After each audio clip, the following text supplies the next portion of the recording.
Bom dia, amados irmãos, amadas irmãs, que o Senhor possa ser com você nessa manhã. Estamos aqui novamente para mais um Ruminado, nosso alimento diário, cujo tema é Coluna e Base da Verdade. Aleluia! A Igreja, coluna e base da verdade. Estamos na terceira semana, na sexta-feira.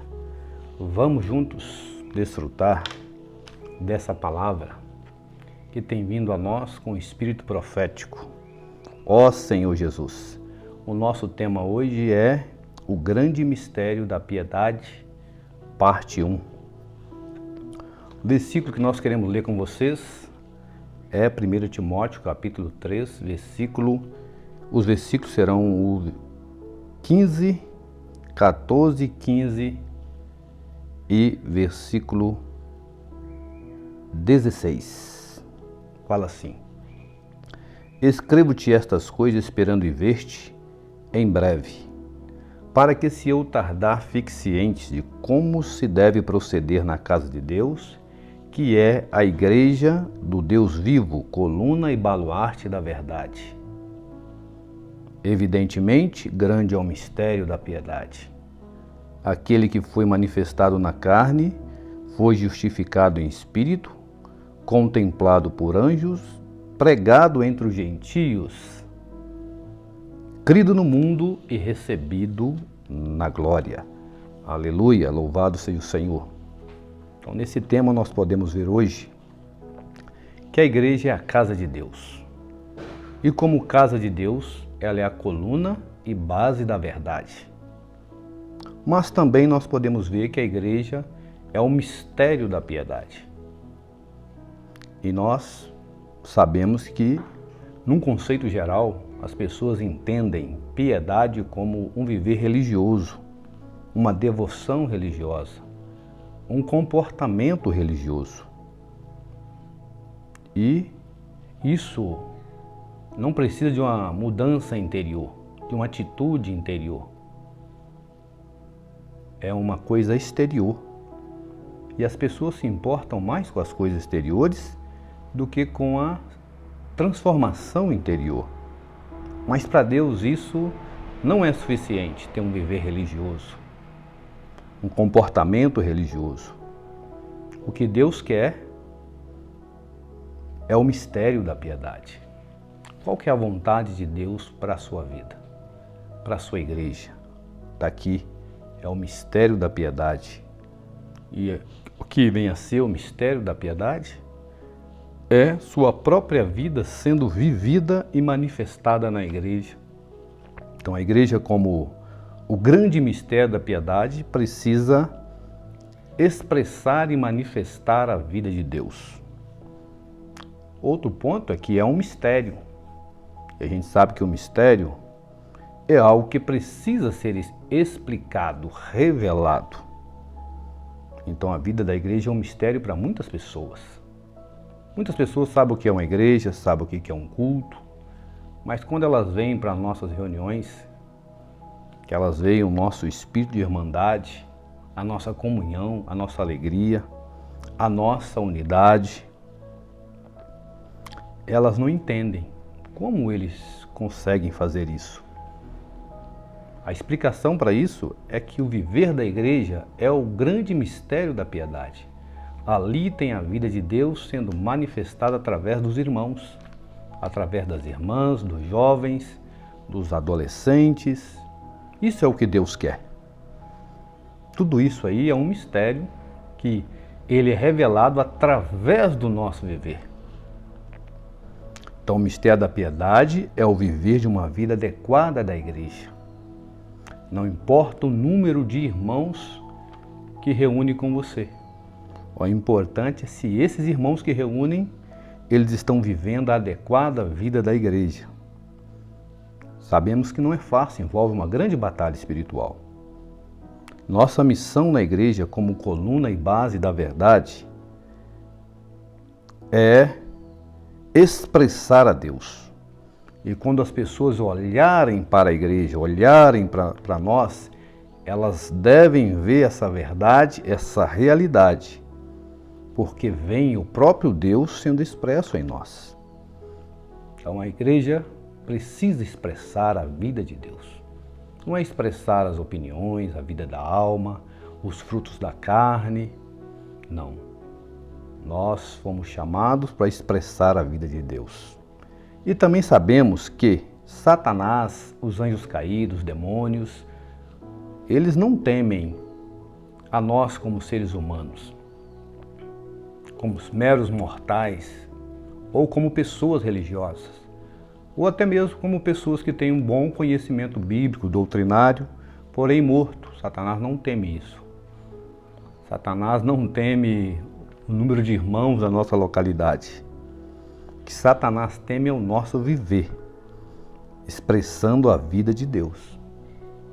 Nós não estamos aqui para promover a busca do conhecimento doutrinário, porque muitos cristãos, eles se envolvem nessa busca de conhecimento, e Satanás não teme o conhecimento doutrinário. Tanto é que muitos ficam discutindo sobre a grande tribulação, o milênio, o arrebatamento. E quanto mais se discute conhecimento, mais o diabo causa dano para o processo de crescimento espiritual desses cristãos. Então Satanás não teme isso. O inimigo não teme nada disso, ele não teme a nossa teologia, ele teme o Theos, que é Deus. Então, amados irmãos, o Senhor Jesus, ele era alguém que manifestava Deus na carne.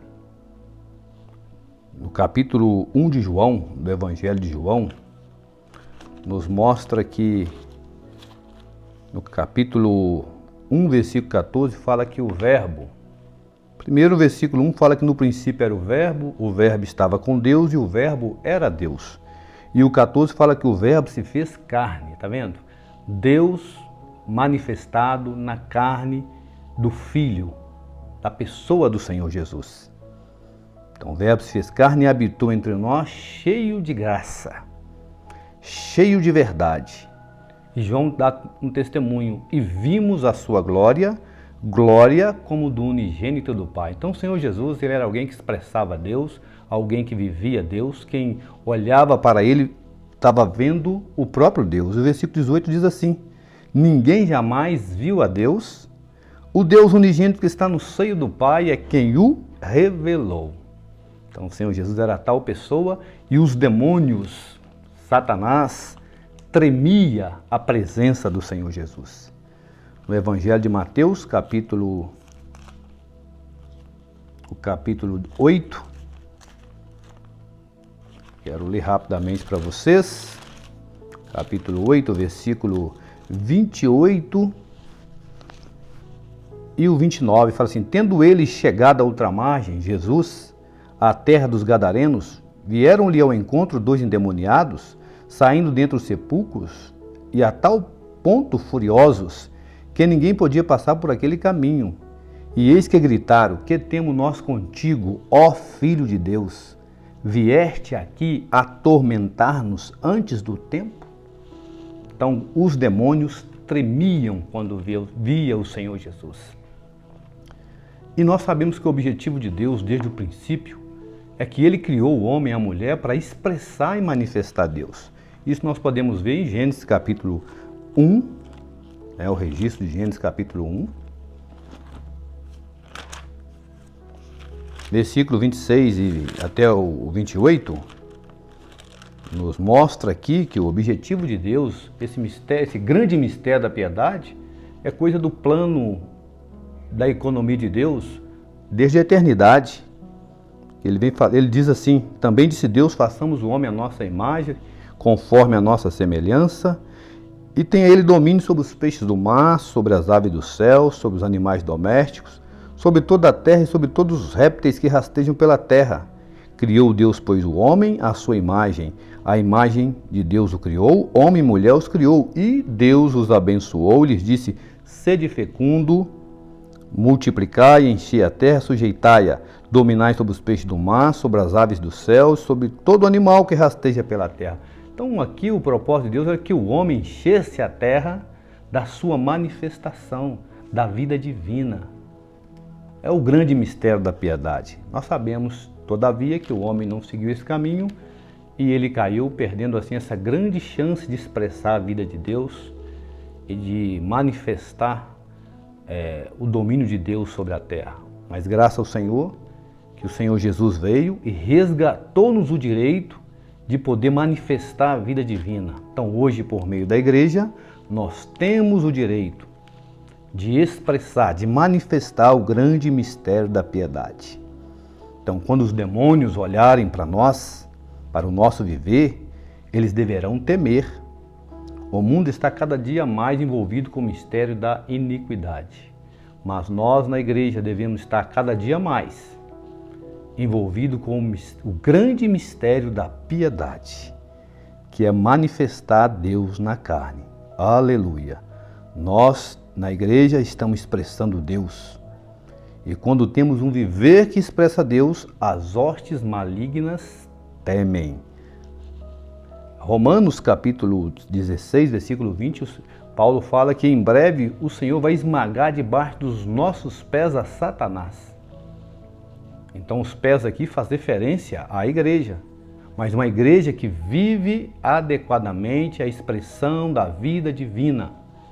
É essa igreja que Satanás teme. É esse irmão, é essa irmã, esse jovem, esse adolescente que o diabo teme.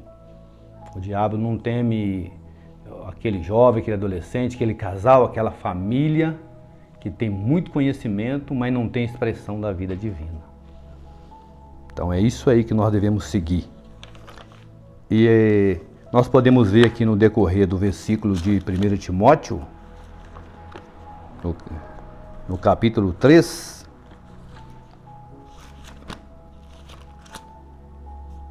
versículo 15, voltemos aqui para Timóteo, diz assim: evidentemente, grande é o mistério da piedade. Então, evidentemente aqui, na sua origem grega da palavra, é reconhecidamente, sem dúvida, sem controvérsia. Grande é o mistério da piedade, aquele que foi manifestado na carne. Aí você pode perguntar, por que então a igreja seria o grande mistério da piedade, sendo que esse texto fala daquele que foi, e esse aquele aqui é o Senhor Jesus? Mas aí nós vamos entender uma coisa, que o Senhor, Ele habita em nós. Cristo, sem dúvida, é o mistério da piedade, mas onde Ele habita hoje? Ele habita na igreja, Ele habita em nós como o Espírito, e isso é um mistério. Né? Colossenses capítulo 1, versículo 27, nos ajuda a compreender esse Cristo que habita em nós como mistério. Capítulo 1 de Colossenses, versículo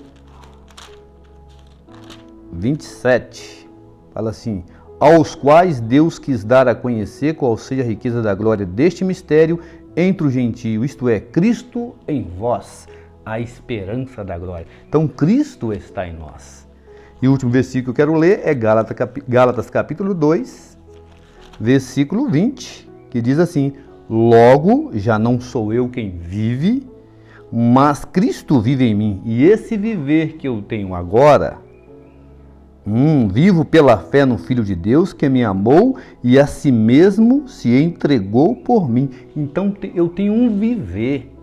Mas esse viver não sou eu quem está vivendo, mas Cristo está vivendo em mim. O que é isso? Isso é o grande mistério da piedade. Louvado seja o nome do Senhor. Cristo está vivendo em nós, mas Ele quer ser expresso de nós. Então a igreja aqui, concluindo, irmãos, não é uma instituição religiosa, não é uma empresa, não é uma organização secreta. A igreja é um lugar onde nós vivemos, desfrutamos e expressamos a vida de Deus. Que o Senhor possa nos dar tal viver, porque é esse viver que o trará de volta. Amém? Que o Senhor abençoe seu dia, abençoe sua vida e que você possa viver na presença dEle. Senhor Jesus, muito obrigado pela sua palavra, obrigado pela vida desse irmão, dessa irmã, desse jovem, desse adolescente que está aqui desfrutando conosco do alimento diário, falar profético. nos leve, Senhor, nos conduza a todos a manifestar a sua vida, a ver a igreja como um grande mistério da piedade. Amém.